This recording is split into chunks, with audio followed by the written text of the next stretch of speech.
நேர்கள் அனைவருக்கும் இனிமையான காலை பொழுது வணக்கம். மற்றும் ஒரு பாரதி நிகழ்ச்சியின் வாயிலாக சந்திப்பதில் மகிழ்ச்சி.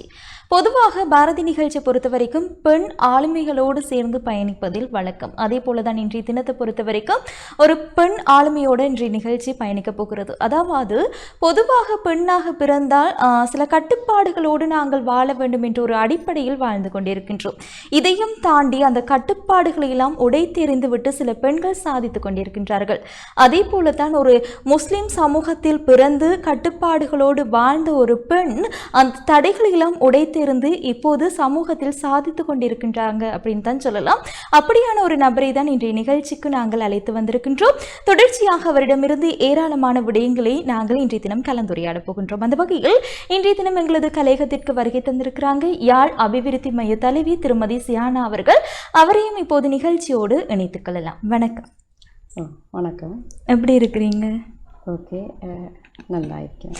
இன்றைய தினம் எங்களது நிகழ்ச்சிக்கு வந்தது ரொம்பவே சந்தோஷம். இன்றைய தினம் ஏராளமான விடயங்களை நாங்கள் உங்ககிட்ட இருந்து கேட்டு அறிந்து கொள்ள போகின்றோம். பொதுவாக முதலாவதாக உங்களை பற்றிய அறிமுகத்தோடு நிகழ்ச்சி நாங்கள் ஆரம்பிக்கலாம். அனைவருக்கும் இந்நேர வந்தனங்கள். என்னுடைய பேர் சியானா நியாஸ். நான் யாழ்ப்பாணத்தை பிறப்பிடமாக கொண்டவள்.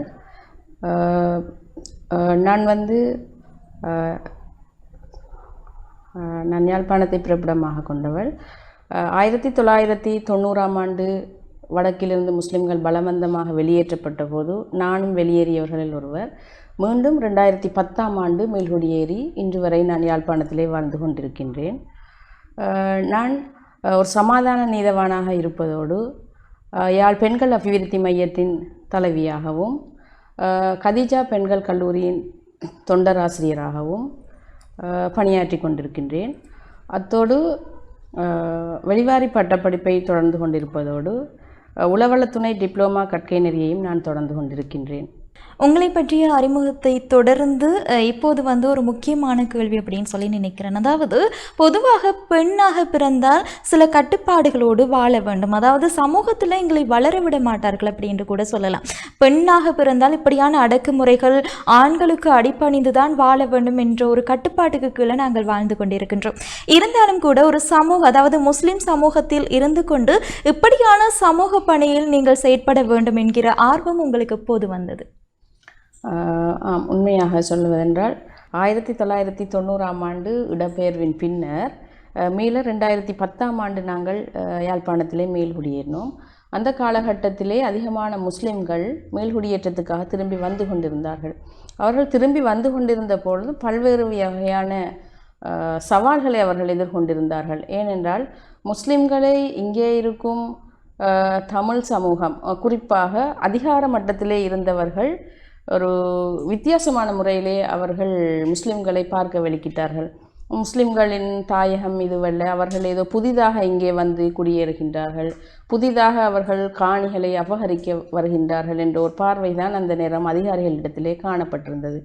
உண்மையிலே அந்த நேரங்களிலே அவர்களுடைய வார்த்தை பிரயோகங்களாக இருந்தாலும் சரி, அல்லது அவர்களுடைய நடத்தைகளாக இருந்தாலும் சரி, அவை முஸ்லிம்களுக்கு மிகவும் மனவேதனையையும் தாக்கத்தையும் ஏற்படுத்திய ஒரு காலகட்டமாக இருந்தது.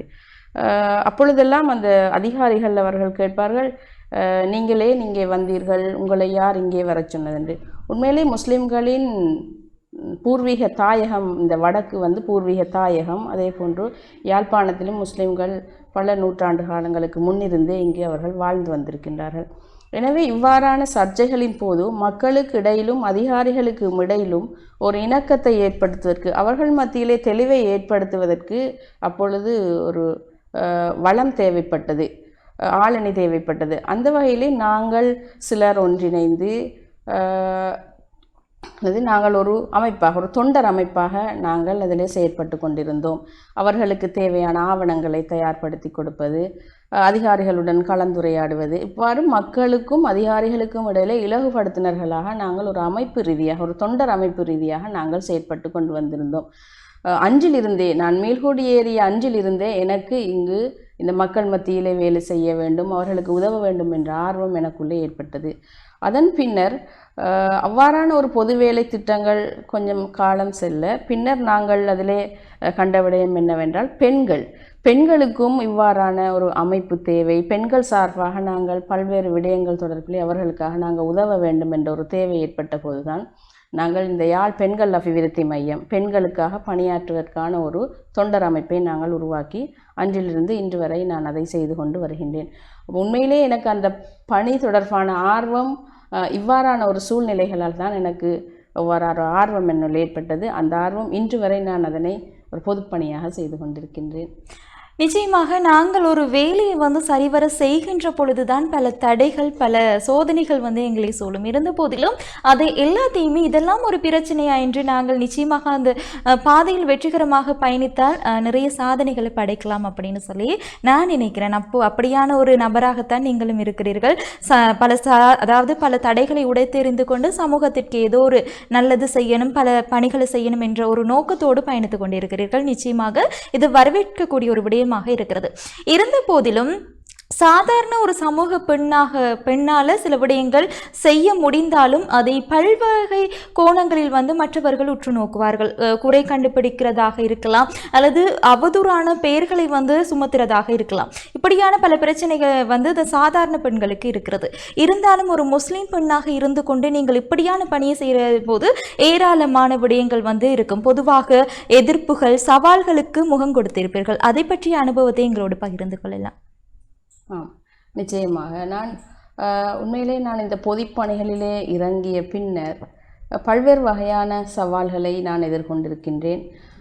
உண்மையிலே நான் என்னுடைய அனுபவத்திலே நான் அந்த சாதாரணமாக ஒரு தொண்டர் அமைப்பிலே இருந்து சாதாரண ஒரு நபராக செயற்படும் பொழுது நான் எதிர்கொண்ட சவால்களை விட பிற்பட்ட காலங்களே அரசியல் அமைப்பு ரீதியாக, அதாவது பல்வேறுபட்ட அமைப்புகளின் தலைமைத்துவம் என்று வரும் பொழுது நான் பல்வேறுபட்ட சவால்களை நான் சமூகத்திலிருந்து எதிர்நோக்கி இருக்கின்றேன்.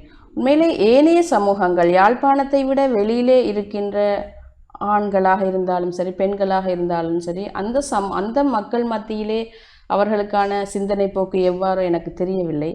ஆனால் யாழ்ப்பாணத்தை பொறுத்த மட்டில் யாழ்ப்பாணத்திலே தற்பொழுது மேல்குடியேற்றத்துக்கு பின்னர் வாழ்ந்து கொண்டிருக்கும் ஆண் சகோதரர்களை எடுத்துக்கொண்டால் அவர்கள் மிகவும் பாரதூரமான ஒரு ஆணாதிக்க சிந்தனையை கொண்டவர்களாகத்தான் நான் அவர்களை பார்க்கின்றேன்.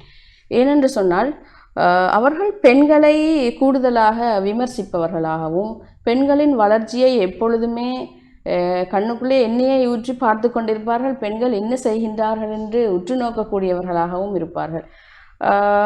ஆனால் அவர்கள், நான் நினைக்கின்றேன், அவர்கள் தங்களுடைய வீடுகளிலே இருக்கின்ற பெண்களை எந்த அளவு அவர்கள் வழிநடத்துகின்றார்களோ தெரியவில்லை. ஆனால் சமூக மட்டத்திலே வளர்ந்து கொண்டு வருகின்ற பெண்களை அவர்கள் மிக உன்னிப்பாக பார்த்து கொண்டிருப்பார்கள். அந்த பெண்கள் எங்கே செல்லுகின்றார்கள், எவ்வாறான செயற்பாடுகளில் ஈடுபடுகின்றார்கள், யாருடனான தொடர்புகளை பேணிக் கொண்டிருக்கின்றார்கள், அவர்கள் எந்த விதத்திலே வளர்ச்சி அடைகின்றார்கள், இவ்வாறான விஷயங்களை அவர்கள் மிகவும் தீவிரமாக பார்த்து கொண்டிருப்பார்கள். அதே போன்று நான் பல்வேறுபட்ட சமூக மட்ட அமைப்புகளிலே நான் அங்கத்தவராக இருக்கின்றேன். அவ்வாறான விடயங்களிலே அவ்வாறான பொழுது நாங்கள் அந்த நிர்வாகத்திலே அங்கத்தவராக தெரிவு செய்யப்படும் பொழுது அங்கே அவர்கள் பெண்கள் அங்கே நிர்வாகத்திலே தெரிவு செய்யப்படக்கூடாது என்ற ஒரு நிபந்தனையை முன்வைப்பார்கள். நிச்சயமாக. என்னென்று சொன்னால் பொதுவாக ஒரு நிர்வாகத்தை ஆண் கொண்டு செல்கின்ற போது அதற்கான வரவேற்பு வேறு மாதிரியாக இருக்கும். இதுவே ஒரு பெண் செய்தால் ஒரு பெண்ணுக்கு கீழே நாங்கள் வேலை செய்கிறதா என்கிறவாறாக பல வகையான தூண்டல்களுக்கு அமைவாக எங்களுக்கு வந்து நிறைய பிரச்சனைகளை தரக்கூடிய சந்தர்ப்பம் அதிகமாக இருக்கிறது. இத்தனையும் தாண்டி நாங்கள் ஒரு நிர்வாகத்தை கொண்டு நடத்துகின்றோம் என்றால் அது ஒரு சிறிய விடயமாக நாங்கள் கருதிவிட முடியாது. அதுபோன்று சாதாரணமாக இப்போ ஒரு பாடசாலையை எடுத்துக்கொண்டால் ஒரு பாடசாலையிலே என்னுடைய பிள்ளை படிக்கின்றதென்றால் அங்கே பாடசாலையிலே நடந்த கூட்டங்களாக இருந்தாலும் சரி, ஏனைய ஏதாவது கிராம மட்டங்களிலே நடக்கின்ற கூட்டங்களாக இருந்தாலும் சரி, அங்கு பெரும்பான்மையாக பெண்கள் தான் அங்கே கலந்து கொள்வார்கள். ஆனால் அந்த கூட்டத்திலே ஒரு நிர்வாகம் தெரிவு செய்யப்படுவதென்றால் அல்லது ஒரு தீர்வு எடுக்கும் ஒரு இடம் ஒன்று அங்கே தெரிவு செய்யப்படும் என்றால் அதில் ஆண்களுடைய பெயர்கள் தான் அங்கே பிரசுரிக்கப்படுகின்றது. அவ்வாறாக ஒரு சந்தர்ப்பம் எனக்கு இடம்பெற்றது. உண்மையிலேயே அதுவும் நான் அதை எனக்கு ஒரு சவாலாக நினைக்கவில்லை, அதை ஒரு விசித்திரமாக நான் பார்க்கின்றேன். இப்போ என்னுடைய மகன் ஒரு பாடசாலையிலே கல்வி கற்கின்றார்.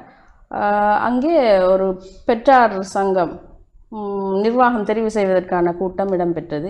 அதில் எதேச்சையாக என்னுடைய பெயரை பிரசுரித்து விட்டார்கள். அங்கே இருந்த ஆண்கள் எல்லாம் கிளர்ந்தெழுந்து விட்டார்கள். ஏன் பெண் எப்படி அபிவிருத்தி குழுவுக்குள்ளே பெண்கள் எப்படி வர முடியும்? ஆண்கள் தான் அந்த ஒரு குழந்தையினுடைய ஒரு பாடசாலையிலே ஒரு குழந்தையினுடைய அபிவிருத்தி வளர்ச்சி, ஆண்கள் பெண்கள் கலந்த ஒரு பாடசாலையிலே பெண்கள் படிக்கின்றார்கள் என்றால் பெண்கள் சம்பந்தமான அபிவிருத்திகள், அவர்களுடைய திட்டங்கள், அவர்களுடைய வளர்ச்சி பணியில் அவர்கள் எதிர்நோக்கும் பிரச்சனைகள் சம்பந்தமாக பெண்களால் தான் கதைக்க முடியும். எனவே அந்த சந்தர்ப்பத்திலே கட்டாயம் அங்கே ஒரு பெண் உறுப்பினர் தேவைப்படும். ஆனால் இங்கே இருக்கின்ற போக்கை பார்க்கும் பொழுது அந்த சந்தர்ப்பங்களும் கூட ஆண்கள் தான் அந்த முடிவை எடுக்க வேண்டும் என்ற ஒரு சிந்தனையை கொண்டவர்களாக இருக்கிறார். உண்மையிலேயே அந்த அந்த சம்பவம், அந்த விடயம் எனக்கு ஒரு விசித்திரமானதாக இருக்கின்றது. நிச்சயமாக பல தடைகளை தாண்டி நாங்கள் பயணித்து கொண்டிருக்கும் போது இப்படியான சிறப்பான சம்பவங்களும் எங்களுடைய வாழ்க்கையில் நடைபெற்று தான் இருக்கும். இப்படியான சவால்களை நீங்கள் எதிர்நோக்கி கொண்டிருக்கும் போது உங்களுடைய குடும்ப அங்கத்தினர்களினுடைய பங்களிப்பு எவ்வாறாக அமைந்திருந்தது? உண்மையிலே நான் அந்த வகையிலே கொடுத்து வைத்தவள் என்று தான் சொல்ல வேண்டும். ஏனென்று சொன்னால் நான் பல்வேறு சவால்களை நான் எதிர்நோக்கியுள்ளேன். அனைத்து சவால்களையும் விட நான் அந்த தேர்தல் களம் ஒன்றை சந்தித்த பொழுது சந்தித்த சவால் மிகவும் வித்தியாசமான ஒரு சவாலாக இருந்தது.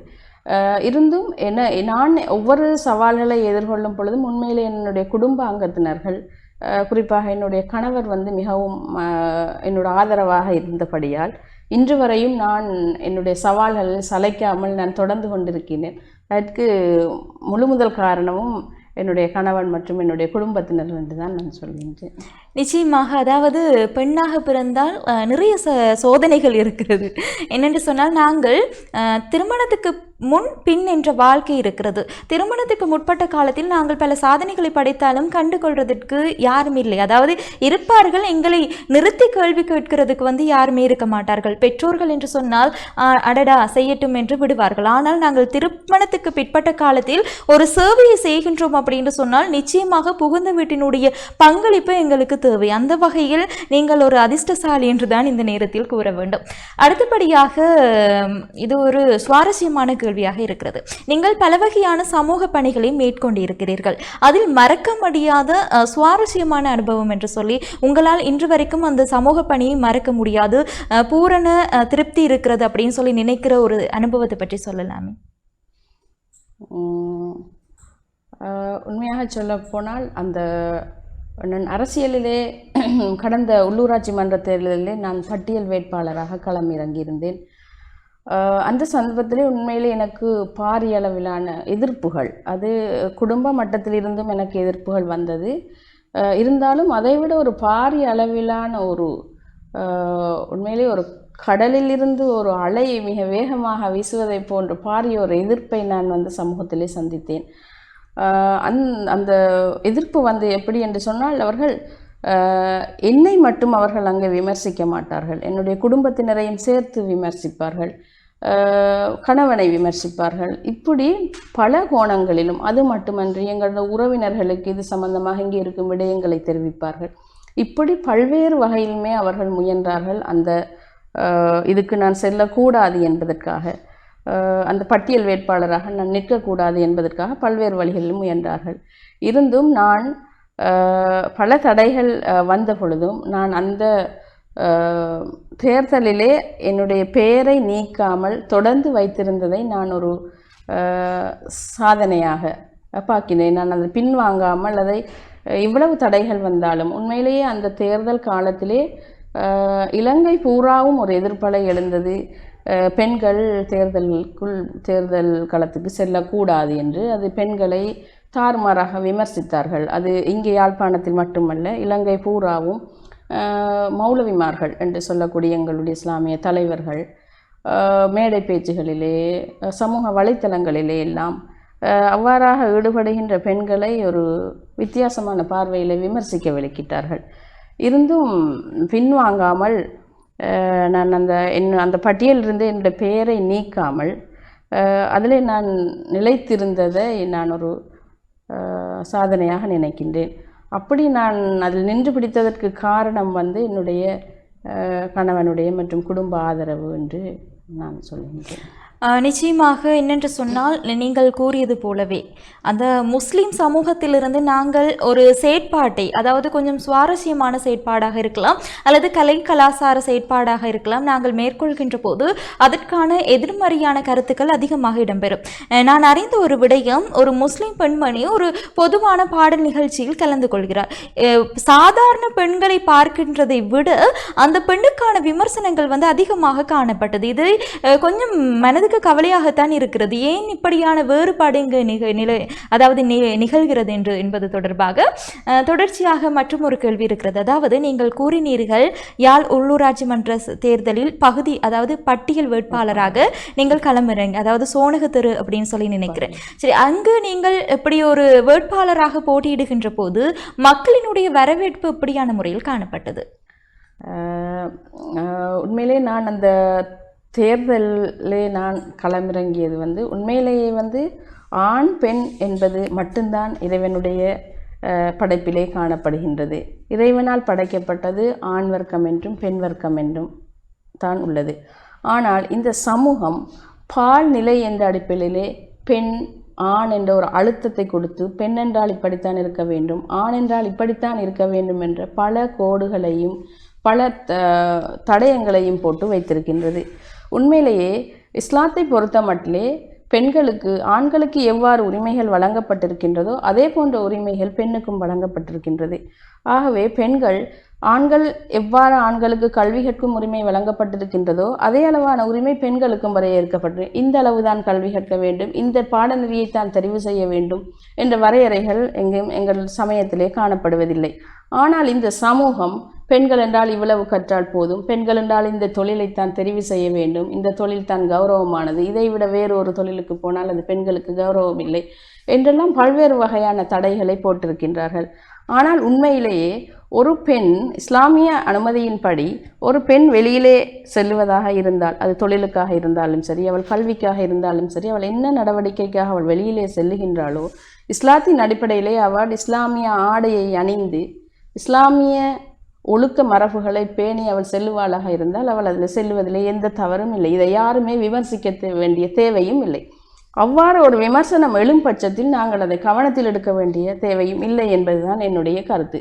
அந்த வகையிலே தான் நான் என்னுடைய செயற்பாடுகளை செல்லும் வதிவிட பயிற்சிகளாக இருக்கட்டும், கலந்துரையாடல்களாக இருக்கட்டும், கூட்டங்களாக இருக்கட்டும், இவ்வாறு நான் அரசியலாக இருக்கட்டும், இவ்வாறு நான் எந்த பணிக்காக செல்லும் பொழுதும் நான் என்னிலே ஒரு நம்பிக்கையை வைத்திருக்கின்றேன், என்னிலே ஒரு உறுதியை நான் வைத்திருக்கின்றேன். நான் அணிந்திருக்கும் ஆடை மற்றும் என்னுடைய ஒழுக்க விழுமியங்கள் எனக்கு சரியாக இருக்கின்றது. ஆகவே மற்றவர்கள் என்னை எப்படி விமர்சித்தாலும் நான் அது சம்பந்தமாக முரண்படுவதும் இல்லை, அலட்டிக்கொள்வதும் இல்லை. ஆகவே இந்த வகையிலே தான் நான் வளர்ந்து கொண்டு செல்கின்றேன். அவ்வாறு அவர்கள் சந்திகளிலே நின்று பேசுவார்கள், சந்திகளிலே நின்று எழுதுவார்கள், முகவரி இல்லாத கடிதங்களை எழுதுவார்கள், இவ்வாறு பல்வேறு வகையிலும். ஆனால் அவர்களால் செய்யக்கூடிய முயற்சியும் அவர்களுடைய ஆக்ரோஷங்களும் அந்த சந்திகளில் தான் செல்லுபடியாகும். உண்மையாக ஒரு லட்சியத்தோடு பயணிக்கின்றவர்களுக்கு இது எந்த விதத்திலும் இடையூறாக அமையும் என்று நான் நினைக்கவில்லை. அதாவது நாங்கள் தேவையில்லாத நபர்களிடம் தேவையில்லாத இடங்களில் வீண் பிரச்சனையில் ஈடுபடுவதை குறித்தால் நிச்சயமாக எங்களுடைய வெற்றி பயணம் ஒரு சாதனை பயணமாக அமையும். இதை ஒவ்வொருவரும் நினைத்து செயற்பட்டால் நிச்சயமாக நாங்களும் வெற்றியை நோக்கியே செல்லலாம். அதாவது மற்றவர்கள் என்னென்றாலும் சொல்லட்டும், எங்களுக்கு தேவையில்லாத பிரச்சனை, நாங்கள் எதை நினைக்கிறோமே அதை சரியான முறையில் நடைமுறைப்படுத்தினால் நிச்சயமாக நாங்களும் வெற்றி பெறலாம் என்று சொல்லிக்கொண்டு தொடர்ச்சியாக பாரதி நிகழ்ச்சியில் ஏராளமான விடயங்கள் இருக்கிறது பகிர்ந்து கொள்வதற்கு. அதற்கு முதல் சிறிய வர்த்தக விளம்பர இடைவெளியினை தொடர்ந்து மீண்டும் நிகழ்ச்சியோடு இணைந்து கொள்ளலாம்.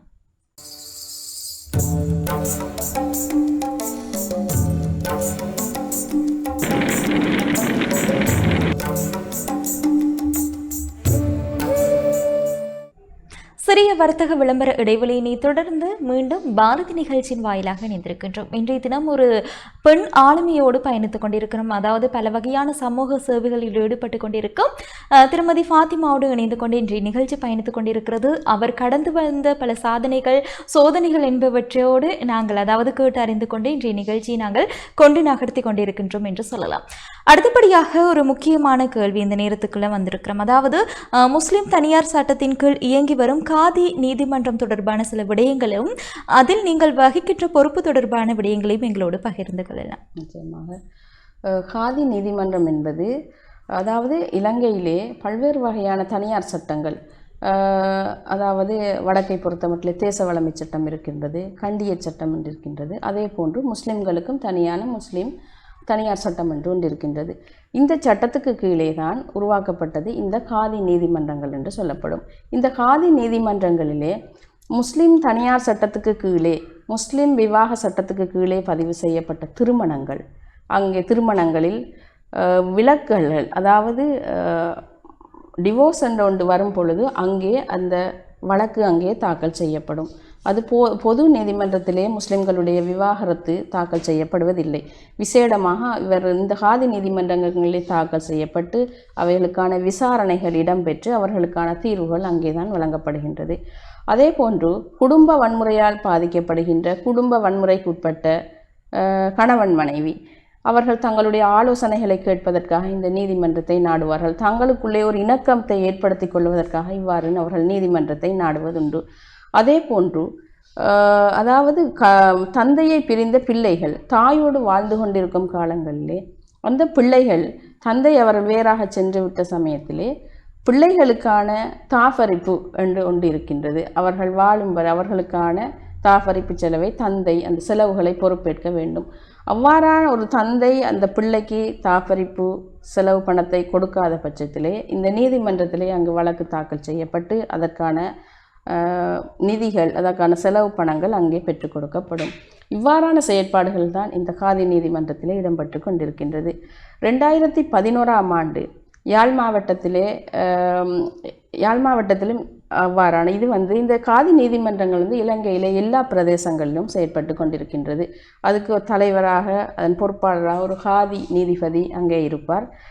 அதைவிட அவரோடு இணைந்து பல மௌலவிமார்கள் போன்றவர்கள் அங்கே சாட்சியாளர்களாக மற்றும் அங்கே அந்த நீதிமன்றத்திலே இருப்பார்கள். இப்பொழுதெல்லாம் நாங்கள் பார்க்கின்றோம் இந்த தனியார் சட்டம் என்பது ஒரு கேள்விக்குள்ளாக்கப்பட்டு கொண்டு வருகின்றது. இலங்கை பூராகவும் இந்த தனியார் சட்டங்களிலே காணப்படுகின்ற குறைபாடுகள், பிரச்சினைகள், திறனற்ற தன்மை காரணமாக இந்த தனியார் சட்டங்கள் திருத்தப்பட வேண்டும், அதிலே மாற்றங்கள் கொண்டு வரப்பட வேண்டும் என்று பல்வேறுபட்ட சமூக அமைப்புகள், பெண்கள் அமைப்புகள் இன்று கோஷம் எழுப்பி கொண்டிருக்கின்றார்கள் என்பது இன்று ஒரு பேசு பொருளாக மாறிக்கொண்டிருக்கின்றது. அப்போ இந்த சந்தர்ப்பத்திலே இந்த காதி நீதிமன்றம் யாழ்ப்பாணத்தை பொறுத்தமட்டில் 2011ஆம் ஆண்டு தொடக்கம் இன்று வரை அதில் ஒரு எழுத்தாளராக அல்லது செயலாளராக நான் காதி நீதிமன்றத்திலே செயற்பட்டு கொண்டு வருகின்றேன்.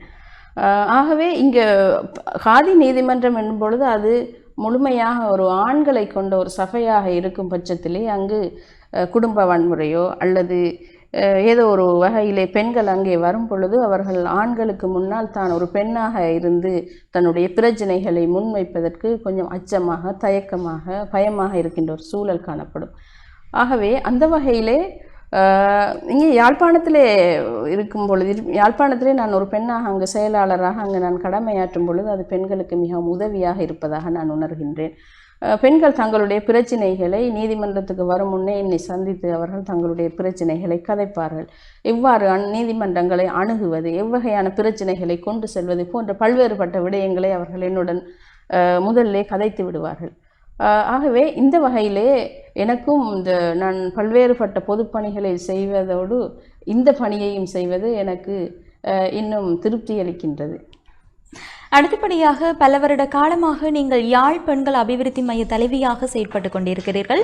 இந்த கால பகுதியில் நீங்கள் மேற்கொண்ட செயற்பாடுகள் மற்றும் எதிர்கால திட்டங்கள் பற்றி எங்களோடு பகிர்ந்து கொள்ள முடியுமா?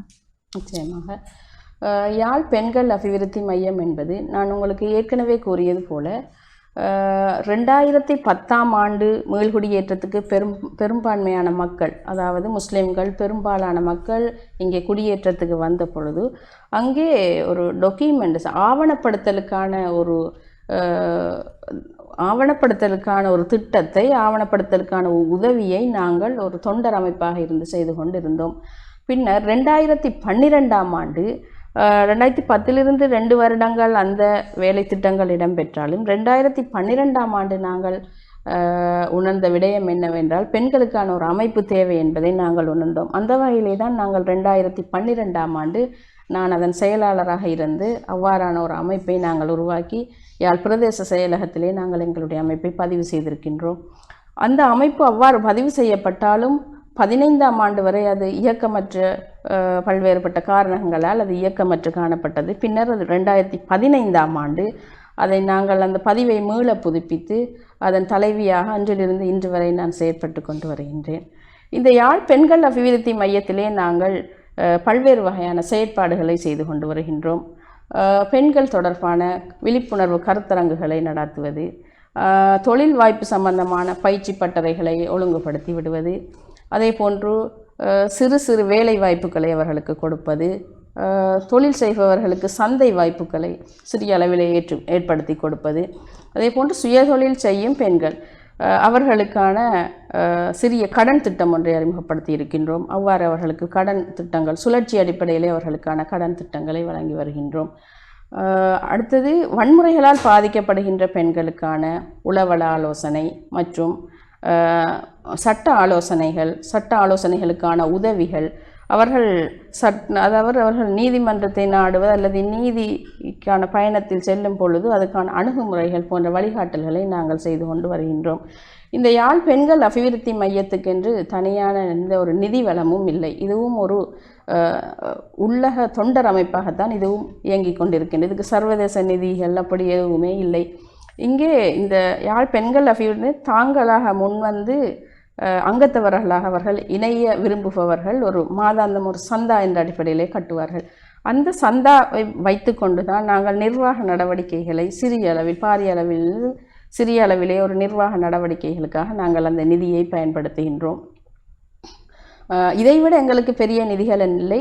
நாங்கள் சமூகத்திலே இதில் நாங்கள் மாதாந்த கூட்டங்களை நடத்துவோம். அங்கு நாங்கள் இனங்காணுகின்ற பிரச்சினைகளை ஆய்வு செய்து அவருடைய பிரச்சினைகளை நாங்கள் அடையாளப்படுத்தி உரியவர்களுக்கு தெரியப்படுத்துவதன் ஊடாக நாங்கள் சிறு சிறு உதவிகளை, கல்வி, மருத்துவம் போன்ற உதவி திட்டங்களையும் இதன் ஊடாக நாங்கள் செய்து வருகின்றோம்.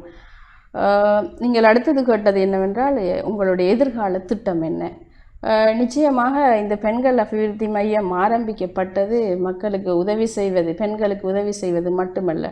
உண்மையிலேயே என்னுடைய நீண்டகால எண்ணம் என்னவென்றால் கலை, கலாச்சார, சமூக, சமய, பொருளாதாரத்திலே நல்ல ஒரு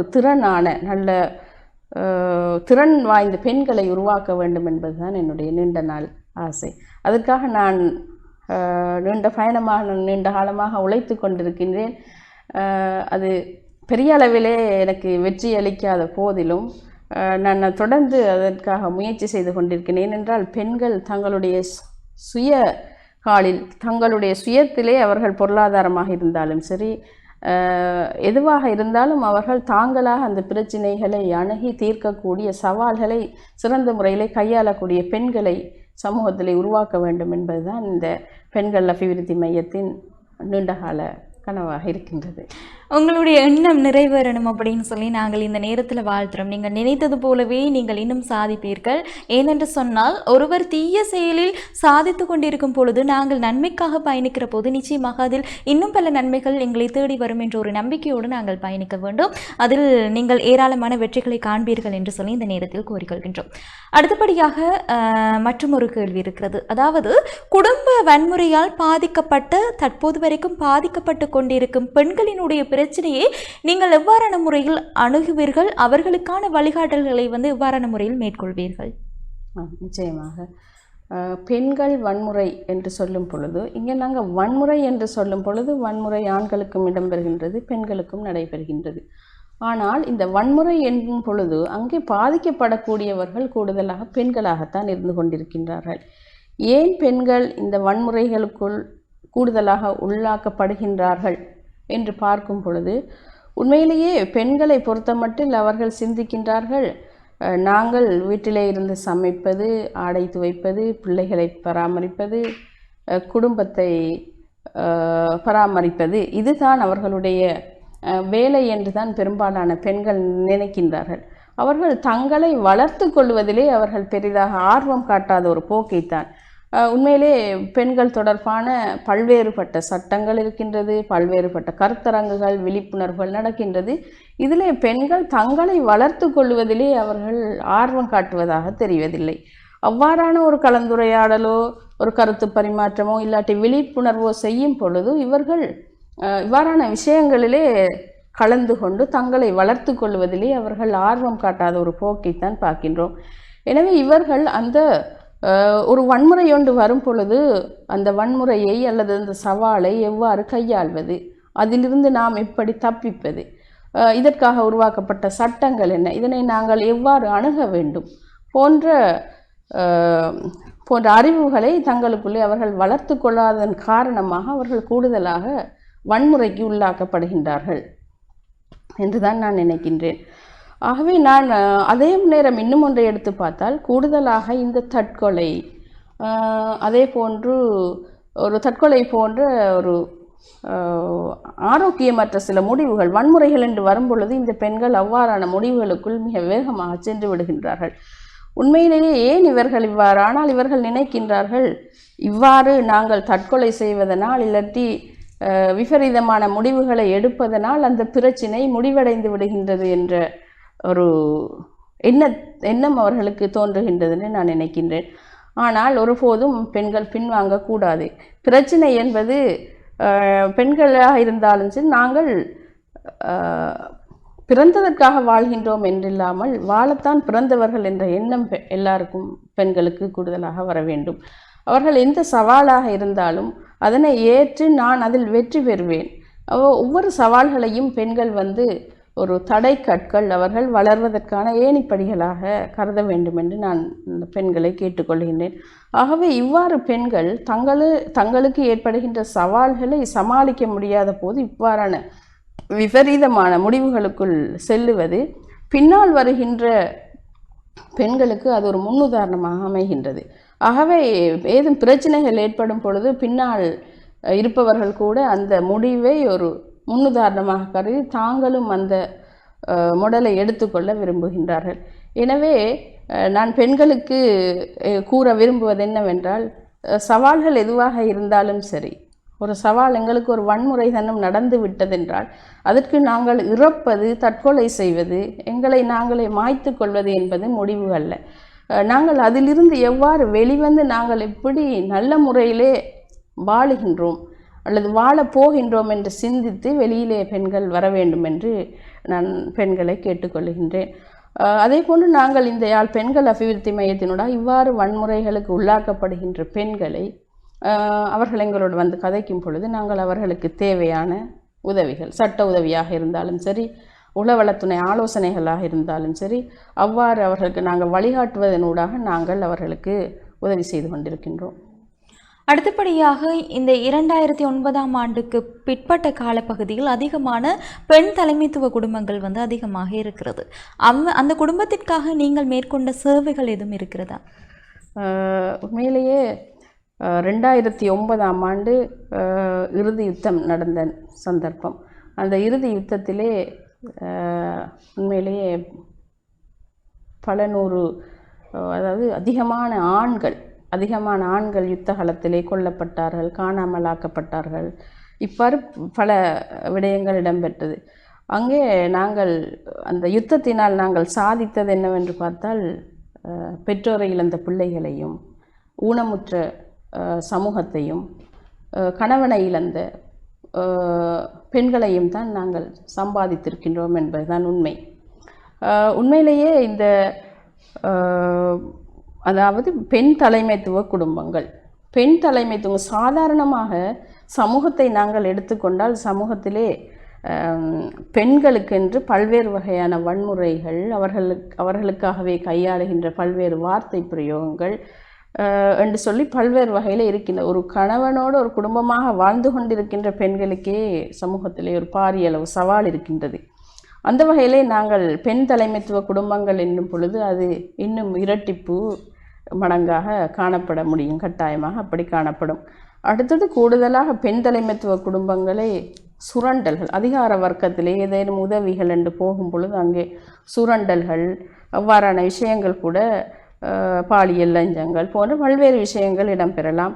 ஆகவே நாங்கள் அவ்வாறு இனம் காண்பவர்களை நாங்கள் செய்கின்றது என்னவென்றால், அவ்வாறு காணப்பட்ட அவ்வாறு உதவி தேடுபவர்களை உரிய இடத்திலே அவர்களுக்கு என்ன வகையான உதவி தேவையோ உரியவர்களுக்கு கூடாக நாங்கள் அவர்களுக்கு தொடர்புகளை ஏற்படுத்தி அவர்களுக்கான உதவிகளை பெற்றுக் கொடுக்கிறோம். இல்லாது அவர்களுக்கான அதாவது அவர்களை நாங்கள் இணைத்து விடுவதனூடாக உதவிகளை செய்து கொண்டிருக்கின்றோம். தொடர்ச்சியாக இன்னும் ஏராளமான விடயங்கள் இருக்கிறது நாங்கள் நிகழ்ச்சியோடு பகிர்ந்து கொள்வதற்கு.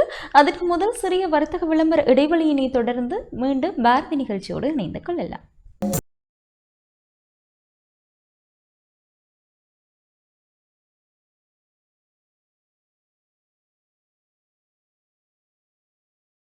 சிறிய வர்த்தக விளம்பர இடைவெளியினை தொடர்ந்து மீண்டும் பாரதி நிகழ்ச்சியின் வாயிலாக இணைந்திருக்கின்றோம். இன்றைய தினம் யாழ் பெண்கள் அபிவிருத்தி மைய தலைவர் திருமதி சியானாவோடு இணைந்து இன்றைய நிகழ்ச்சி பயணித்துக் கொண்டிருக்கிறது. அவர் ஏராளமான விடயங்களை எங்களோடு பகிர்ந்து கொண்டிருக்கிறார். அந்த வகையில் சமூக பொதுப்பணிகளில் ஈடுபட்டிருக்கும் நீங்கள் பல வகையான பொருளாதார நெருக்கடிக்கு முகம் கொடுத்திருப்பீர்கள். அந்த பொருளாதார நெருக்கடியை சரி செய்வதற்கு இவ்வாறான முறையில் நிதி உதவிகளை பெற்றுக்கொள்கிறீர்கள் என்பது தொடர்பான விளக்கம் இப்போது சொல்ல முடியுமா?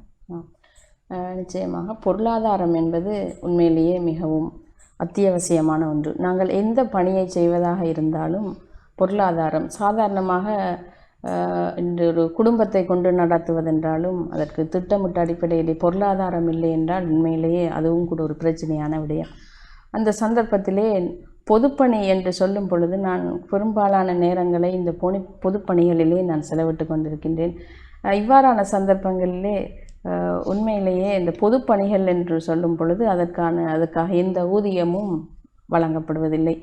ஆகவே நாங்கள் எங்களிடம் இருக்கின்ற பணத்தை கொண்டு தான் நாங்கள் பொதுப்பணிகளிலே ஈடுபட வேண்டிய தேவை இருக்கின்றது. உண்மையிலேயே நான் அன்று தொட்டு இன்று வரை பல்வேறு தளங்களிலும் பொதுப்பணியாகவே பல விடயங்களை செய்து கொண்டிருக்கின்றேன். ஆசிரியர் தொழில் கூட நான் தொண்டர் ஆசிரியராகத்தான் பணியாற்றி கொண்டிருக்கின்றேன். அங்கும் நான் ஊதியம் பெறுவதில்லை. அதே போன்று பல்வேறுபட்ட அமைப்புகளிலே செயற்படும் பொழுது பல்வேறு கூட்டங்களுக்கு செல்ல வேண்டியது இருக்கின்றது, பல்வேறு இடங்களுக்கு செல்ல வேண்டியது இருக்கின்றது. சில சந்தர்ப்பங்களில் கூட்டங்களின் போது நாங்கள் சில உபசரணைகளை செய்ய வேண்டியது இருக்கின்றது. இவ்வாறான சந்தர்ப்பங்களிலெல்லாம் உண்மையிலேயே பொருளாதாரம் மிகவும் முக்கியமான ஒன்றாக இருக்கின்றது. நாங்கள் மற்றவர்களிடத்திலே சங்கடப்படாமல் எங்களுடைய செயல்களை நாங்கள் தன்னிறைவோடு உறுதியாக நாங்கள் செய்வதென்றால் நாங்கள் எங்களுடைய சொந்த காலிலே சுயமாக நாங்கள் நின்று செலவுகளை செய்து நாங்கள் சுயமாக நின்று செயற்படும் பொழுதுதான் எங்களுடைய பணிகளை சிறப்பாக முன்னெடுக்க முடியும். நாங்கள் இன்னொருவரிடம் ஏதேனும் ஒரு நிதி உதவிகளை பெறும் பட்சத்திலே நாங்கள் சுயமாக எங்களுடைய பணிகளை மேற்கொள்ள முடியாது. ஏனென்றால் அவர்கள் போடுகின்ற கட்டளைகளுக்கு கீழால் தான் நாங்கள் அந்த பணிகளை செய்ய வேண்டியது இருக்கும். ஆகவே நான் சுயமாக என்னுடைய பணிகளை செய்வதென்றால் உண்மையிலேயே அது நான் என்னுடைய குடும்பத்திலே இருக்கின்ற வருமானத்தை வைத்து கொண்டு தான் அதனை நான் திட்டமிட்ட வகையிலே நான் அதனை எந்த விடயங்களுக்கு செலவழிக்க வேண்டும், எந்த விடயங்களிலே செலவழிக்க, எந்த விஷயம் என்று நான் சரியாக திட்டமிடல் அடிப்படையிலே நான் என்னுடைய பயணத்தை செய்து கொண்டிருக்கின்றேன். அதே போன்று நான் செய்து கொண்டிருக்கின்ற யாழ் பெண்கள் அபிவிருத்தி மையத்திலும் பெரும் வருமானத்தை ஈட்டக்கூடிய எந்த ஒரு உதவிகளும் எங்களுக்கு நிதிகளோ இல்லாட்டி ஏதாவது திட்டங்களோ இல்லை. அதுவும் கூட நாங்கள் மக்களிடையே இருந்து பெறப்படுகின்ற சிறிய அளவிலான சந்தா பணங்களை கொண்டு மிகவும் சொற்பமான முறையிலே அத்தியாவசியமான தேவைகளுக்கு மட்டும் செலவழிப்பதன் ஊடாக நான் அதனையும் நகர்த்தி கொண்டு செல்லுகின்றேன். ஆகவே பொருளாதாரம் என்பது உண்மையிலேயே மிகவும் அவசியமானது. இந்த பொருளாதாரம் இல்லை என்று சொன்னால் உண்மையிலேயே ஒன்றும் இயங்காது என்று தான் நாங்கள் சொல்ல வேண்டும். ஆகவே என்னுடைய குடும்பத்திலே இருக்கின்ற வருமானத்தை வைத்துக்கொண்டு என்னுடைய குடும்பத்தில் இருக்கின்ற உதவிகளின் ஊடாக, அதாவது உடல் மற்றும் உடல் உல எனக்கு வழங்குகின்ற ஆலோசனைகள், அனுசரணையினூடாக நான் என்னுடைய குடும்பத்தின் பொருளாதாரத்தோடு பொது பணிகளிலும் நான் செய்கின்ற சேவைகளை நல்ல முறையிலே செய்து கொண்டு செல்கின்றேன். இந்த நேரத்தில் மற்றும் ஒரு கேள்வி, இது கொஞ்சம் சுவாரஸ்யமான கேள்வியாக இருக்கிறது, ஆனால் ஆழமாக சிந்திக்கக்கூடிய ஒரு கேள்வியும் கூட. உங்களுக்கு ஒரே நேரத்தில் 3 கதாபாத்திரங்கள், குடும்ப தலைவியாகவும் இருக்கிறீர்கள், தொண்டர் ஆசிரியராகவும், அதேபோல் சமூக பொதுப்பணிப்பாளராகவும் இருக்கிறீர்கள், பொது பணியாளராகவும் இருக்கிறீர்கள். இந்த 3 பகுதியும் ஒரே நேரத்தில் எவ்வாறான முறையில் நீங்கள் முகாமைத்துவம் செய்கிறீர்கள்? உண்மையிலேயே 3 பாத்திரங்களும் மிகவும் புனிதமானவைகள் தான். குடும்ப தலைவி என்னும் பொழுது உண்மையிலேயே குடும்பம் நல்லதொரு குடும்பம் பல்கலைக்கழகம் என்று சொல்லுவார்கள். குடும்பம் நல்ல முறையிலே அமையுமாக இருந்தால் நாங்கள் சிறப்பாக எங்களது பணிகளை மேற்கொள்ள முடியும். நான் தொண்டராசிரியராக பணியாற்றுகின்ற போது அங்கும் எனக்கு எந்த விதமான நிதி உதவிகளும் இல்லாத பொழுதிலும் எனக்கு 3 குழந்தைகள் இருக்கின்றார்கள். அந்த காலை நேரத்திலே அவர்களை பாடசாலைக்கு அனுப்ப வேண்டிய ஒரு பணி எனக்கு இருக்கின்றது. அவர்களை நான் உரிய நேரத்திலே பாடசாலைக்கு அனுப்ப வேண்டும். அதே போன்று அவர்கள் வீட்டிலே இருக்கும் பொழுது அவர்களை கவனிக்க வேண்டும். அவர்களுடைய வீட்டு வேலைகள் மற்றும் அவர்களுடைய பணிகள், என்னுடைய வீட்டு பணிகள் என்று சொல்லி ஒரு பக்கம் அல்லது ஒரு பாத்திரம் எனக்கு இருக்கின்றது. நான் அதனை இந்த நல்ல முறையிலே அதனை திட்டமிட்டு செயற்படுத்தி கொண்டிருக்கின்றேன். அதற்கு எனக்கு பூரண ஆதரவு எனது குடும்பத்திலே இருந்து, கணவன் மற்றும் பிள்ளைகளிடத்திலிருந்து எனக்கு கிடைக்கின்றது. அதே போன்று நான் பாடசாலையை எடுத்துக்கொண்டால் பாடசாலையிலும் இருக்கின்ற நிர்வாகம், எங்களுடைய அதிபர் மிகவும் எனக்கு உறுதுணையாக, அதாவது என்னுடைய நேரத்துக்கு ஏற்ற வகையிலே, நான் ஒரு தொண்டராசிரியர் என்றபடியால் அவர் அதற்கேற்ற வகையிலே என்னுடைய பாடங்களை வடிவமைத்து தந்திருக்கின்றார். அந்த வகையிலே நான் அந்த பாடசாலை நேரங்களை திருப்தியாக கழிக்கக்கூடியதாக இருக்கின்றது. எனவே நான் வீட்டிலே பல்வேறுபட்ட வேலைகள் சுமைகள் என்றிருந்தாலும் நான் பாடசாலைக்கு செல்லுகின்ற, பாடசாலையிலே தரித்து நிற்கின்ற அந்த காலப்பகுதியை நான் அதாவது ரிலாக்ஸாக, அதாவது நான் ஒரு நல்ல விதத்திலே நான் அந்த பாடசாலை நேரங்களிலே நான் அதை ஒரு ஆறுதல் அளிக்கும் நேரமாக நான் அதனை கருதி என்னுடைய பணியை நான் அங்கு பாடசாலையிலே செய்து கொண்டிருக்கின்றேன். அதே நேரம் நான் பொது வேலை என்று சொல்லும் பொழுது இங்கே கூடுதலானவர்கள், நான் ஒரு சமாதான நீதவானாக இருக்கிறேன். பல்வேறு உறுதிப்படுத்தல்களுக்காக மக்கள் வீட்டுக்கு வருவார்கள். மக்களை பொறுத்த மட்டில் அவர்கள் தங்களுடைய தேவை எப்பொழுது ஏற்படுகின்றதோ உடனே அந்த தேவையை பூர்த்தி செய்ய வேண்டும் என்று தான் நினைப்பார்களே தவிர, அவர்கள் நாங்கள் அங்கு கொண்டு போய் அவர்களுக்கு அதுக்கான நேரம் இருக்கின்றதா, இல்லாட்டி அவர்களை இந்த நேரம் நாங்கள் சந்திக்கலாமா என்றெல்லாம் அவர்கள் சிந்திப்பதில்லை. அதே போன்று பல்வேறு வகையான கடிதங்களை எழுதுவதற்காக வருவார்கள். ஆனால் உண்மையிலேயே நாங்கள் ஒரு வீட்டிலே ஒரு முக்கியமான பணியை செய்து கொண்டிருக்கும் பொழுது, வீட்டிலே ஒரு தேவையை நிறைவு செய்து கொண்டிருக்கும் பொழுது இவ்வாறாக இவர்கள் ஒரு குறிப்பிட்ட நேரம் என்று வரையறை இல்லாமல் எந்த நேரமும் அவர்கள் என்னை சந்திக்க வருவது, பலர் வேறு பிரச்சனைகளோடு வருவார்கள், அதனை கதைக்க வேண்டும் என்று வருவார்கள், வேறு ஆலோசனைகளை கேட்டு, இவ்வாறு பல்வேறு வழிகளிலும் அவர்கள் என்னை சந்திப்பார்கள். உதாரணம், நாங்கள் அதிகாரிகள் என்று எடுக்கும் பொழுது, இல்லாட்டி ஒரு நிறுவனத்திலே கடமையாற்றுவர்களின் பொழுது நாங்கள் அவர்களை சந்திக்கின்ற நேரம் என்பது வரையறுக்கப்பட்டிருக்கும். இந்த நேரத்திலிருந்து இந்த நேரம் வரை தான் நாங்கள் அவர்களை சந்திக்க முடியும், அதற்கு பிறகு நாங்கள் அவர்களை சந்திக்க முடியாது. ஆனால் நாங்கள் பொதுப்பணிகளிலே இருக்கும் பொழுது இவ்வாறாக நேரங்கள் வரையறுக்கப்பட்டிருப்பதில்லை. ஆகவே அந்த சந்தர்ப்பங்களிலே அவர்கள் வரும் பொழுது வேறு முக்கியமான வேலைகளில் நாங்கள் ஈடுபட்டு கொண்டிருக்கும் பொழுது சில வேலைகளிலே இவர்களுடைய வேலைகளை நாங்கள் நிராகரிக்க வேண்டிய அல்லது தள்ளி போட வேண்டிய தேவை ஏற்படும். சில நேரம் அவர்கள் வருவார்கள், இப்பொழுது அதனை உடனடியாக செய்து தர வேண்டும், உடனடியாக நாங்கள் அதனை கொடுக்க வேண்டும் என்றெல்லாம் கூறுவார்கள். உண்மையிலேயே அவ்வாறு உதவி நாடி வருபவர்கள் சிந்திக்க வேண்டும், எங்களுடைய நேரங்களையும் அவர்கள் அனுசரித்து போகும் பட்சத்தில் எங்களுக்கு அந்த பணி கூட திருப்தியானதாக நல்லதாக இருக்கும். எனினும் நாங்கள் அதனை எங்களுடைய ஏனைய வேலைகள் இருந்தாலும் வீட்டு வேலைப்பளுக்கள் இருந்தாலும் பொதுவாக மக்களுடைய தேவைகளை நிவர்த்தி செய்வதிலே நான் பெரும்பாலும் கூடுதலாக நான் அவர்களை கவனித்து அனுப்புவது தான் வழமை. இருந்தாலும் சில சந்தர்ப்பங்களிலே நாங்கள் மிக பாரமான அல்லது ஒரு சுமையான ஒரு வேலைகளை செய்து கொண்டிருக்கும் பொழுது சில சந்தர்ப்பங்களிலே இவ்வாறானவர்கள் சில கட்டளைகள், உதாரணம் நாங்கள் சமூக அமைப்புகளிலே இருக்கும் பொழுது அவர்கள் தங்களுடைய ஒரு நேர சூசியை பயன்படுத்தி கூட்டங்களுக்கு அழைப்பார்கள். இந்த வேலைகளை செய்து முடிக்க சொல்லி கிராம மட்டங்களை செய்து முடிக்க சொல்லுவார்கள். அவ்வாறான சந்தர்ப்பங்களிலே உண்மையிலேயே அது ஒரு கஷ்டமானதாகத்தான் இருந்தும் பாடசாலையிலே செய்கின்ற அந்த பணியானது திருப்திகரமாக இருக்கின்றது. அதே போன்று வீட்டிலே செய்கின்ற பணி. எனவே நாங்கள் இந்த பணியை நான் ஒரு நேரம் ஒதுக்கி இந்தந்த நேரங்களில் இதை செய்கின்றேன் என்ற ஒரு நேர சூசியின் அடிப்படையில் செய்ததனால் இந்த 3 பணிகளையும் என்னால் திருப்தியாக செய்யக்கூடியதாக இருக்கின்றதுன்னு நினைக்கிறேன். அடுத்தபடியாக மற்றொரு கேள்வி இருக்கிறது. அதாவது இதுவரை காலமும் உங்களுடைய பிரதேசத்தில் தீர்க்கப்படாத பிரச்சனை இருக்கிறதா? அதை எவ்வாறான முறையில் தீர்க்கலாம் என்று சொல்லி நீங்கள் நினைக்கிறீர்கள்? அதாவது உங்களுடைய இத்தனை வருட காலமாக இந்த அனுபவத்திலிருந்து இப்படி தீர்க்கலாம் அப்படின்னு சொல்லி நீங்கள் நினைக்கிறீர்களா? அதை பற்றி சொல்லலாம்.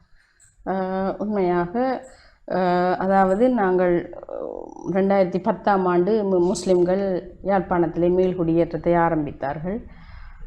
அவர்கள் மேல்குடியேற்றத்தை ஆரம்பித்தாலும் பொதுவாக சொல்லப்போனால் அன்றிலிருந்து இன்று 10 வருடங்கள் கடந்த நிலையிலும் பெரும்பாலும் முஸ்லிம்களுடைய தேவைகள் பூர்த்தி செய்யப்படாத ஒரு நிலையை காணக்கூடியதாக இருக்கின்றது.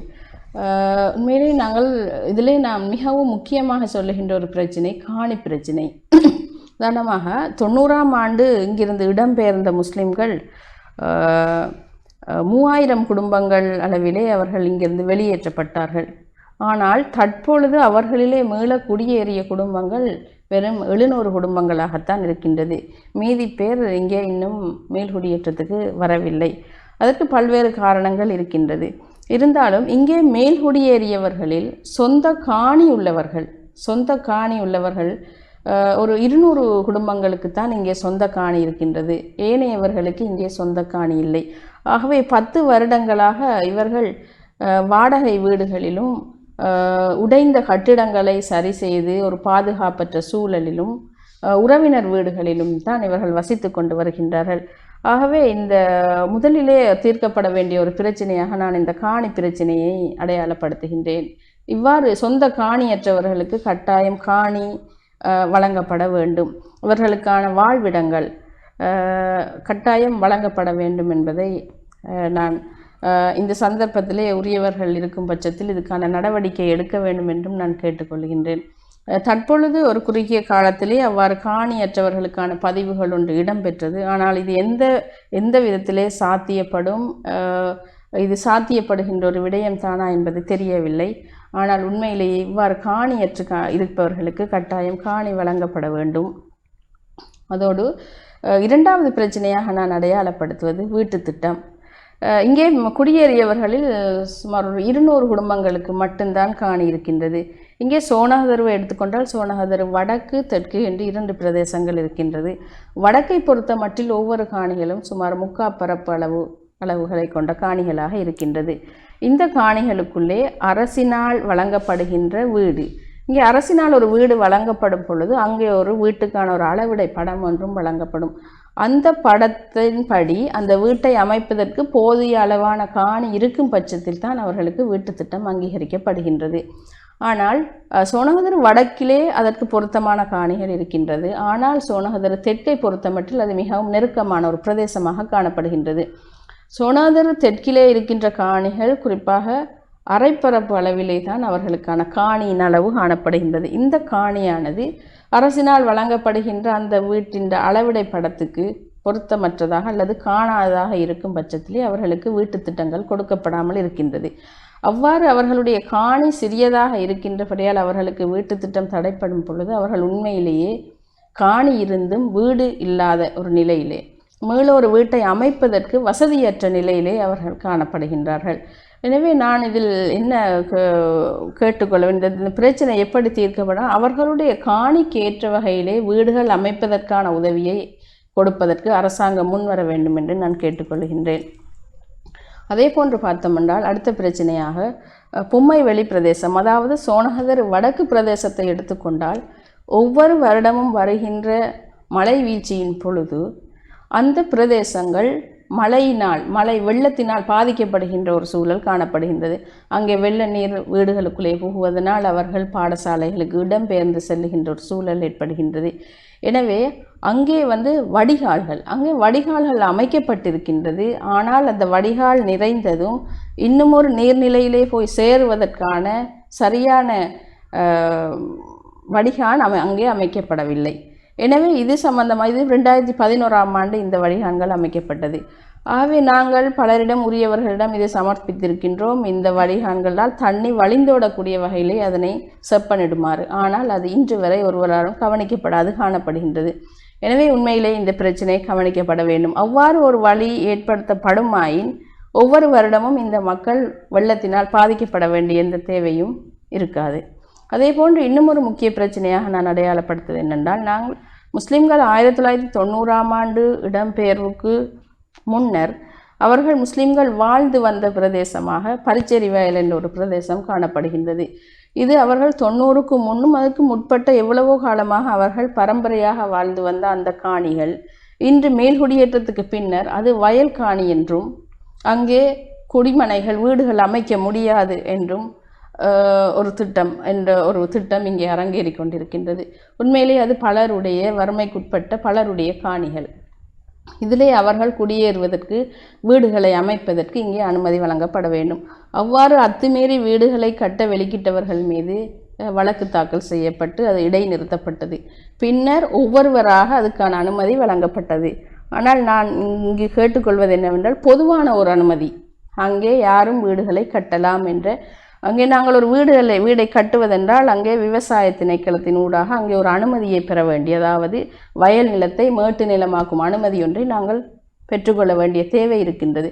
எனவே அவ்வாறு ஒவ்வொருவராக சென்று சிரமப்பட்டு காலதாமதப்பட்டு அவ்வாறான ஒரு அனுமதியை பெறாமல் ஒட்டுமொத்தமாக அந்த பிரதேசத்தில், அந்த பரிச்சேரி வயல் பிரதேசத்திலே வீடுகள் அமைக்கலாம் என்ற ஒரு பொதுவான சட்டம் இல்லாட்டி பொதுவான ஒரு தீர்வு வழங்கப்பட வேண்டும் என்று நான் கேட்டுக்கொள்கின்றேன். அது நீண்ட காலமாக ஒருவராலுமே இன்னும் நிவர்த்திக்கப்படாத ஒன்றாக காணப்பட்டு கொண்டு வருகின்றது.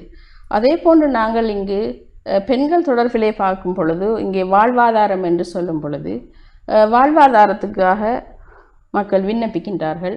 அவர்களுக்கு ஒரு பொருத்தமற்ற ஒரு வாழ்வாதாரம், உதாரணமாக அவர்கள் தையல் தொழிலை விரும்புகிறார்கள் என்றால் அவர்கள் ஒரு மிஷினுக்கு விண்ணப்பிக்கும் பொழுது அங்கே அவர்களுக்கு மிஷின் வழங்கப்படுகின்றது. அதே போன்று சமையல் தொழில் செய்பவர்கள் என்றால் அங்கே அவர்களுக்கு சமையலுக்கு தேவையான உபகரணங்கள் கொடுக்கப்படுகின்றன. ஆனால் இவை தொடராக முகாமை செய்யப்படுவதோ இல்லது இவர்களுடைய வளர்ச்சி வீதங்களோ அங்கு கொடுத்தவர்களால் பார்க்கப்படுவதில்லை. ஆகவே இவர்கள் தங்களால் செய்ய முடியுமான ஒரு கால வரையறைக்குள் அந்த தொழிலை செய்கின்றார்கள். பின்னர் அவர்கள் அப்படியே அதனை கைவிட்டு விடுகின்றார்கள். உதாரணமாக இப்போ சமையல் செய்கின்றவர்கள் என்றால் ஒரு பெரிய அளவிலான ஒரு ஓர்டரை செய்யும் பொழுது அவர்களிடம் பணம் இருக்காது. அங்கே சமையல் பாத்திரங்கள் இருக்கும், பணம் இருக்காது. ஆனால் அவர்கள் அந்த தொழிலை அவர்கள் அங்கு செய்ய மாட்டார்கள். இவ்வாறான ஒரு சூழல். ஆகவே இந்த வாழ்வாதாரம் கொடுப்பது என்பதை விட நான் இதில் வலியுறுத்துவது என்னவென்றால், ஒரு கூட்டாக, உதாரணமாக இப்போ தையல் தொழில் செய்கின்றார்கள் என்றால் தையல் தெரிந்தவர்கள் ஒரு கொஞ்சம் பேரை இணைத்து ஒரு அதாவது கார்மெண்ட்ஸ் அடிப்படையிலோ இல்லாட்டி ஏதோ ஒரு தொழில் நிலையம் ஒன்றை உருவாக்கி அதற்கு முதலீடுகளை செய்து அவர்களுக்கு ஒரு தொழில் வாய்ப்பை ஏற்படுத்தி கொடுப்பது தான் நான் ஒரு சிறந்த முறையாக பார்க்கின்றேன். ஏன்னா தனிப்பட்ட ரீதியாக அவர்களுக்கு வழங்கப்படுகின்ற வாழ்வாதாரங்கள் நீண்ட காலம் அவர்களுக்கு பயனளிப்பதில்லை என்பதை நான் உணர்கின்றேன்.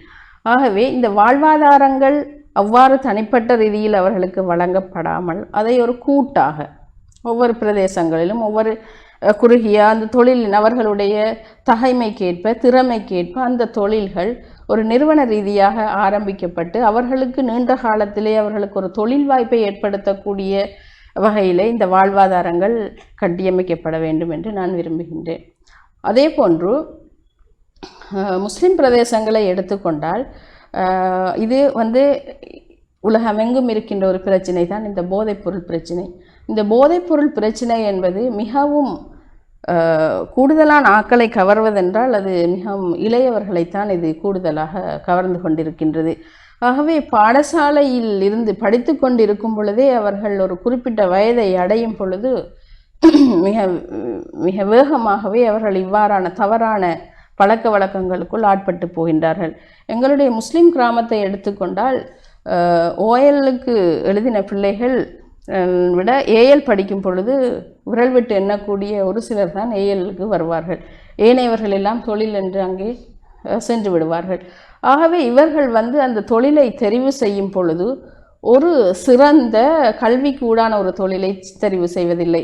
அவர்களுக்கு அன்றாடம் வருமானம் ஈட்டக்கூடிய தொழில்களைத்தான் அவர்கள் தேடிக்கொண்டு செல்கின்றார்கள். இது ஒரு திட்டமிடப்படாத நீண்ட காலம் நிலைத்திருக்க முடியாத தொழில்களை இவர்கள் தெரிவு செய்கின்றார்கள். எனவே இந்த இளைஞர்களுக்கு சிறந்த வழிகாட்டல்கள் வழங்கப்பட வேண்டும். அவ்வாறான இளைஞர்களை ஒன்றிணைத்து அவர்களுக்கு சிறந்த வழிகாட்டல்கள் வழங்கி அவர்களுக்கு சிறந்த தொழில்களை நிரந்தரமாக நிலைத்து நிற்கக்கூடிய தொழில்களுக்குள் அவர்கள் செல்லக்கூடிய வாய்ப்புகளை ஏற்படுத்த வேண்டும் என்று நான் நினைக்கின்றேன். எனவே இவ்வாறான பல்வேறுபட்ட பிரச்சனைகள் காணப்படுகின்றன. அதே போன்று 1990க்கு முற்பட்ட காலப்பகுதியிலே எங்களுடைய முஸ்லிம் பிரதேசத்திலே 4 ஆரம்ப பாடசாலைகள் தொழிற்பட்டு கொண்டிருந்தன. ஆனால் இப்பொழுது யுத்தத்துக்கு பின்னர் பார்த்தால் இன்று எங்களுக்கு இந்த ஒரு ஆரம்ப பாடசாலை இல்லை. 2 பாடசாலைகள் இருக்கின்றது. ஒன்று யாழ் உஸ்மானியா கல்லூரி, அங்கே தரம் 1 தொடக்கம் 12 வரையும் இருக்கின்றது. அதே போன்று யாழ் கதீஜா பெண்கள் கல்லூரி, அங்கே தரம் 6 தொடக்கம் 11 வரையான பெண்களுக்கான தனியான ஒரு பாடசாலை இருக்கின்றது. இங்கே ஆரம்ப பாடசாலை உஸ்மானியா கல்லூரியிலே இயங்கி கொண்டிருப்பதனால் இந்த ஆரம்ப பாடசாலை மாணவர்களுக்கான தனியான திட்டங்களை செயற்படுத்துவது, அவர்களை ஊக்குவிப்பது போன்ற விடயங்கள் அங்கே மழுங்கடிக்கப்படுவதாகத்தான் நான் உணர்கின்றேன். எனவே இங்கு 4 ஆரம்ப பாடசாலைகள் ஏற்கனவே செயற்பட்டன. அவற்றில் ஒன்றையேனும் திறந்து தருவார்கள். நாங்கள் இது தொடர்பாக பலமுறை கல்வி திணைக்களத்திலே வலயத்திலே கதைத்திருக்கின்றோம். இருந்தும் இன்னும் அதற்கான அனுமதியும் கிடைக்கவில்லை, அதற்கான ஆதரவும் எங்களுக்கு கிடைக்கவில்லை. அவ்வாறு அந்த ஆரம்ப பாடசாலைகளை நாங்கள் தனியான ஒரு இடத்துக்கு கொண்டு வரும் பொழுது அவர்களை தனித்துவமானவர்களாக நாங்கள் அவர்களை வளர்க்க முடியும். அவ்வாறு தனித்துவமானவர்களாக அவர்கள் வளரும் பட்சத்திலே அவர்களுக்கு 2ஆம் தர கல்வி 6 தொடக்கம் 11, 12 என்பது அவர்கள் சிறந்த முறையிலே கற்கக்கூடிய ஒரு வாய்ப்பு இருக்கின்றது. எனவே இவர்கள் பெரிய மாணவர்களோடு இணைந்து படிக்கும் பொழுது அங்கே பெரிய மாணவர்களால் செய்யப்படுகின்ற பழக்க வழக்கங்கள், அவர்களுடைய நடவடிக்கைகளை இவர்களும் மிக விரைவாக கவர்ந்து கொள்ளுகின்ற ஒரு செயற்பாடு காணப்படுகின்றது. எனவே நாங்கள் இவ்வாறு பல்வேறுபட்ட பிரச்சனைகள், இன்று வரை தீர்க்கப்படாத பல்வேறு பிரச்சனைகள் எமது கிராமங்களிலே காணப்படுகின்றது. இந்த பிரச்சனைகள் தீர்க்கப்பட வேண்டும். இதில் கேட்டுக்கொண்டிருக்கின்ற உரியவர்கள் இதற்கான நடவடிக்கைகள் எடுக்க வேண்டும் என்றும் நான் இந்த சந்தர்ப்பத்தில் கேட்டுக்கொள்கின்றேன். இத்தோடு இன்றைய நிகழ்ச்சி நிறைவு பெறும் நேரத்தை நாங்கள் நெருங்கிவிட்டோம். இதுவரை நேரமும் எங்களோடு இணைந்து கொண்டிருந்தாங்க யாழ் பெண்கள் அபிவிருத்தி மையத்தின் தலைவி திருமதி ஃபாத்திமா அவர்கள்.